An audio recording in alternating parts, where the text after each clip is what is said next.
আসমানের দিকে হাত উঠিয়ে বলতেছেন, আল্লাহুম্মা রফিকাল আলা, আল্লাহুম্মা রফিকাল আলা, আল্লাহুম্মা রফিকাল আলা। বুখারী শরীফ দ্বিতীয় খণ্ড, বাবু ওয়াফাতিন নবী সাল্লাল্লাহু আলাইহি ওয়াসাল্লাম। এই বাবের মধ্যে হাদিস। হাত উঠাইয়া বলছেন, আল্লাহ সর্বশ্রেষ্ঠ বন্ধুর মিলন চাই।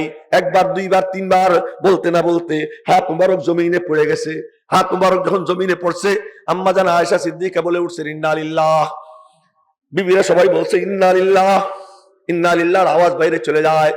হযরত ফাতেমা রাদিয়াল্লাহু তাআলা আনহা আয়েশা নবীজির পাশে বসছেন, পাশে বসে বলতেছেন, ইয়া বাতা আজাবা রাব্বান্দা, আব্বু রব্বের ডাকে সাড়া দিয়ে তুমি চলে গেছো। ইয়া বাতা মান জান্নাতুল ফিরদাউসি মাওয়া, আব্বু তোমার ঠিকানা তো জান্নাতুল ফিরদাউস। ইয়া বাতা ইলা জিবরাইল আনানা, আব্বু জিবরাইল আইসা যখন ওহী নিয়ে আসবে আমি বলবো আব্বু নাই, ফিরে চলে যাও। হযরত ফাতেমা যখন এই কথাগুলো বলতেছিলেন, জিবরাইলও কাঁদতেছিল, ফেরেশতারাও কাঁদতেছিল। সমস্ত ফেরেশতাদের মধ্যে কান্নার রোল, মখলুকাতের মধ্যে কান্নার রোল। আসার সময় যেমন কুল মখলুকাত হাসছে, যাওয়ার সময় সব মখলুক কান্দে। সকলের অধিকার আদায়ের জন্য তার কাছে দৌড়িয়ে আসতো, ইয়া রাসূলুল্লাহ। উটও আসতো, সুবহানাল্লাহ সুবহানাল্লাহ, উটও আসতো, হরিণও আসতো, যে আমার অধিকার থেকে আমি বঞ্চিত, আমার অধিকার আদায় করে দেন। মেরে মুহতারাম ভাইও, বলার মাকসাদ, ইচ্ছা করলে তিনি থাকতে পারতেন। তিনি যদি থাকতেন আজকে মিম্বরে তিনি থাকতেন। এই কথাটা বলার জন্য এত লম্বা কথা বললাম। ইচ্ছা করলেই কি তিনি থাকতে পারতেন।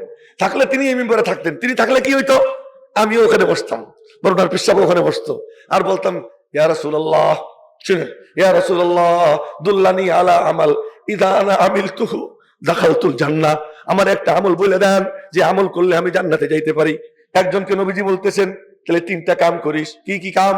ইযা কুনতা ফি সালাতিক ফাসাল্লি সালাতা মুয়াদ্দিন, যখন তুই নামাজে দাঁড়াবি জীবনের শেষ নামাজ মনে করবি।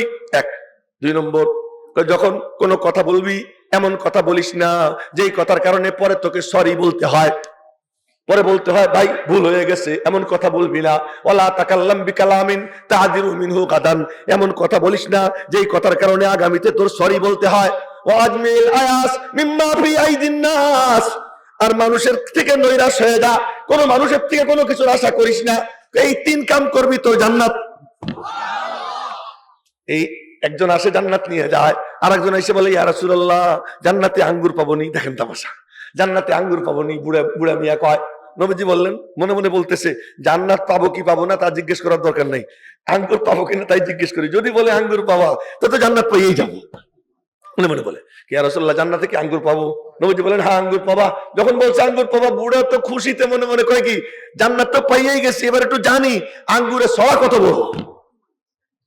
তো বলে যে আঙ্গুরের ছড়া কত বড় হবে? নবীজি বললেন, তুমি একটা কাক এখানে ছেড়ে দাও, ওই কাক একটা না 1 মাস উড়ার পরে ওর উড়া যেখানে শেষ হবে একটা আঙ্গুরের ছড়া এত বড় হবে।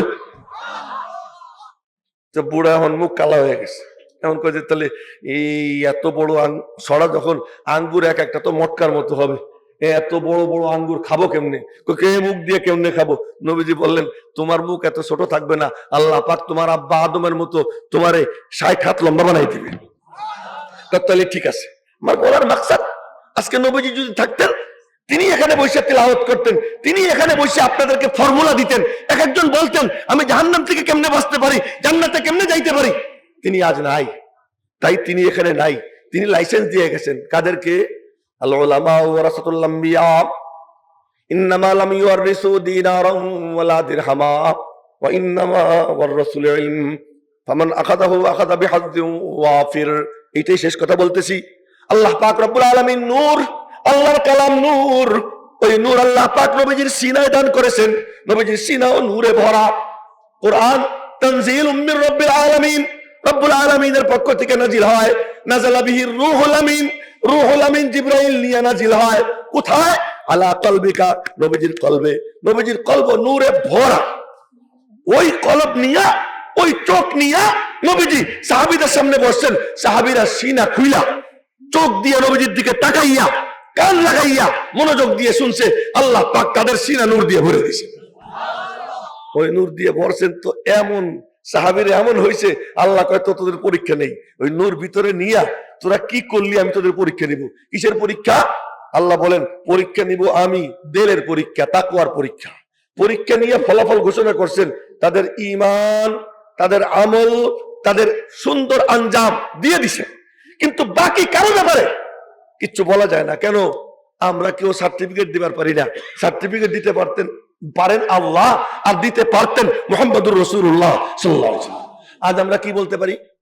এমন করলে এমন হবে, এমন করলে এমন হবে। কিন্তু আপনারা এখানে আসছেন, এই জলসার থেকে কিছু নিবেন, যে নেওয়ার সিদ্ধান্ত নেবেন আল্লাহ তারে দিবে। দেনেওয়ালা আল্লাহ, লেনেওয়ালা আপনি। সেই নিতে হলে যে কাজ করতে হবে, আমি সেই কথা বললাম, কলব, চোখ, কান, এই তিনটে দিয়া যে মনোযোগ দিয়ে শুনবে, ওই বুড়ার সিনা আল্লাহ যেমন নূর দিয়ে আলো ঝলমল বানাই দিছে, আল্লাহ পাক আপনার সিনা ও নূর দিয়ে আলো ঝলমল বানাই দিবেন।